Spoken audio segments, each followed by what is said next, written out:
Hello. हाँ hello Saira, वो मुझे ये पूछना था कि आशी घर वापस कब आएगी? वापस?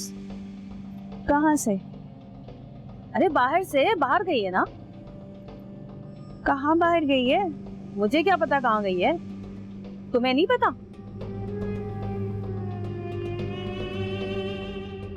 मैं तो समझी कि तुम्हें बता के गई होगी।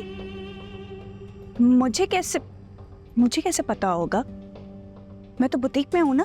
हाँ ये तो है, लेकिन भाई देखो ना, अगर बाहर जा रही थी तो माँ से तो पूछना चाहिए था ना। मैं तो यही समझ रही हूँ कि तुमसे इजाजत लेकर गई है वो। लो, ये तो तुम्हें भी बता के नहीं गई। अम्मा को बताकर गई होगी। तुम्हारी अम्मा 2 घंटे से ख्वाब और खरगोश के मजे ले रही हैं। मुझे नहीं पता था कि वो सोते में भी सुनती हैं। देखो अजरा, इशू बनाने की जरूरत नहीं है, कहीं आस पड़ोस में गई होगी मेरी बच्ची। हाँ। अरे भाई आस पड़ोस में नहीं है, मैंने खुद उसे गली से बाहर जाते हुए देखा है। क्या? जब देख ही लिया था उसे बाहर जाते हुए तो रोका क्यों नहीं? हाँ, मैं उससे पूछ लेती कि तुम कहाँ जा रही हो, और आगे से वो मुझे जवाब देती कि ज्यादा मेरी माँ मत बनो, तो मेरी क्या इज्जत रह जाती। और वैसे भी तुम ही नहीं तो कहा था कि उसकी माँ अभी जिंदा है, तुम ज्यादा उसकी माँ नहीं बनो। अच्छा, मैं ऐसा करती हूँ कि किसी को भेज देती हूँ उसको ढूंढने के लिए। कहाँ जा रहे हो? दुकान पे। एक काम करो, जरा आशी को तो ढूंढो जाके, पता नहीं कहाँ चली गई है।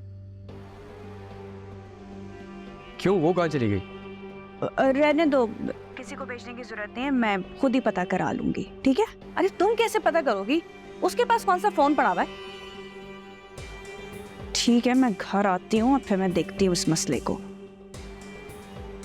और ज्यादा तमाशा बनाने की जरूरत नहीं, आ जाएगी मेरी बेटी। हाँ अच्छा भाई ठीक है, तुम जानो, तुम्हारी बेटी जाने।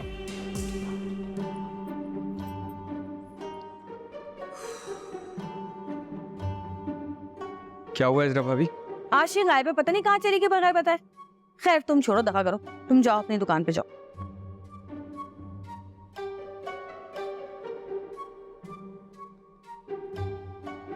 कोई तो चक्कर है, मैं भी पता लगा के दम लूंगी।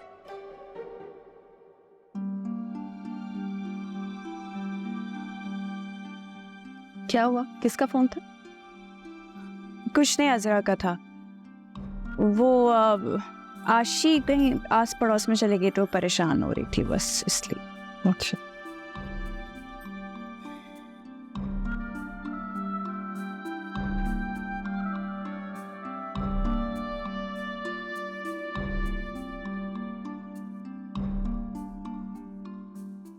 यार बाकी चीजों में मुझे फहद की चॉइस का पता है, लेकिन ज्वेलरी के मामले में कोई आइडिया नहीं है। डोंट वरी, मेरी चॉइस उसे पसंद आएगी।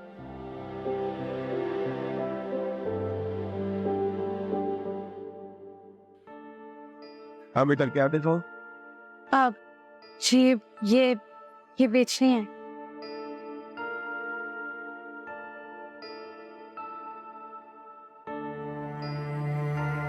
कितने में बिक जाएगी? मोती निकाल कर वजन होगा, फिर कीमत बताएंगे इसकी।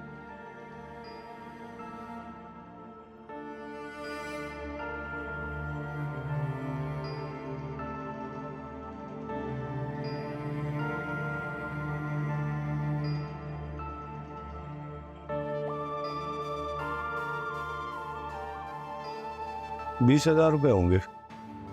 इतने कम? ऐसे ही होता है बेटा, जब चीज खरीदने जाते हैं तो बनावट की भी कीमत होती है, लेकिन जब वो बिकती है तो सिर्फ वजन के भाव पर। वैसे ये आपने खरीदी कितने की है?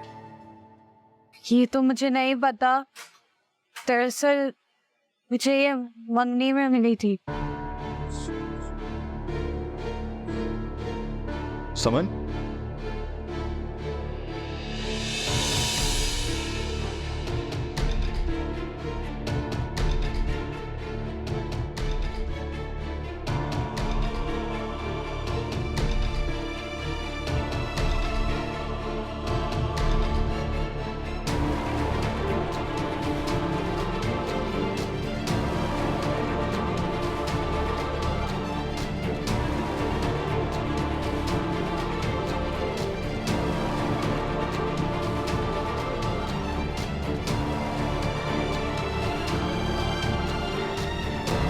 कितना समझाया था, कितना खबरदार किया था मैंने शहनाज को कि अपनी बेटी पर ध्यान दे, इस पर नजर रखे कि इसका मेल मिलाप कैसा हो रहा है।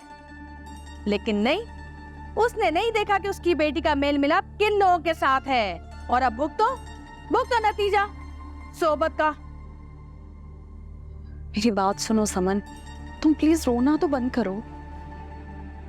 हम सब सिर्फ यही जानना चाहते हैं कि ऐसी क्या जरूरत पड़ी थी कि तुमने इतना बड़ा कदम उठाया। अरे बहकावे में आई है इसके, और क्या। कितने दिन से देख रही हूँ मैं, ये समन के साथ चिपकी हुई, उठना बैठना, खाना पीना, गाना बाना, सब कुछ एक साथ है इन लोगों का। इसी ने सिखाया पढ़ाया, और क्या। क्या मतलब है, तुम क्या कहना चाहती हो? किसकी सोबत की बात कर रही हो? किसके बहकावे में कोई आ गया? अरे बच्चे हैं, गलती हो गई, बल्कि गलती होते होते रह गई। बड़ों का काम है बच्चों को समझाना, ना कि तमाशे लगाना। अरे आप लोग तो चुप हो जाएं, उसको तो बोलने दें। समन तुम बोलो, क्या हुआ है? बताओ। हाँ, बताओ जरा, बताओ कि इस पूरी कार्रवाई का मास्टरमाइंड है कौन?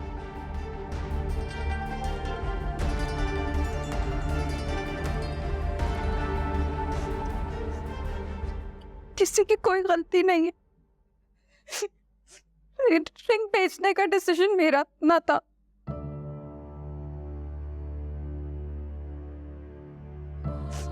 और आशी को तुम मैंने कहा था, तो इसलिए वो मेरे साथ चली गई।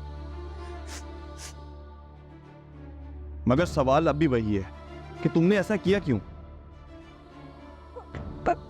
मुझे पैसों की जरूरत थी, इसीलिए बस मैंने सोचा कि चेन बेच देती हूँ। लेकिन तुम्हें पैसों की जरूरत क्यों थी?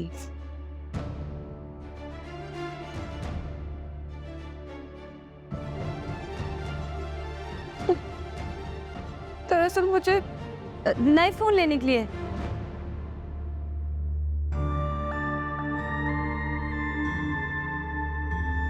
रियली? जी, वो पॉकेट मनी से पैसे जमा हो नहीं रहे थे, तो सोचा रिंग बेच देती हूँ। समन, क्या फोन खरीदना इतना जरूरी था कि तुम अपनी रिंग बेचने चली गई? वो भी मंगनी की। बहुत मायूस किया तुमने। मैं तुम्हें समझदार समझता था। ये क्या हरकत की है तुमने? तुम जानती हो ये रिंग अम्मी ने तुम्हें दी थी।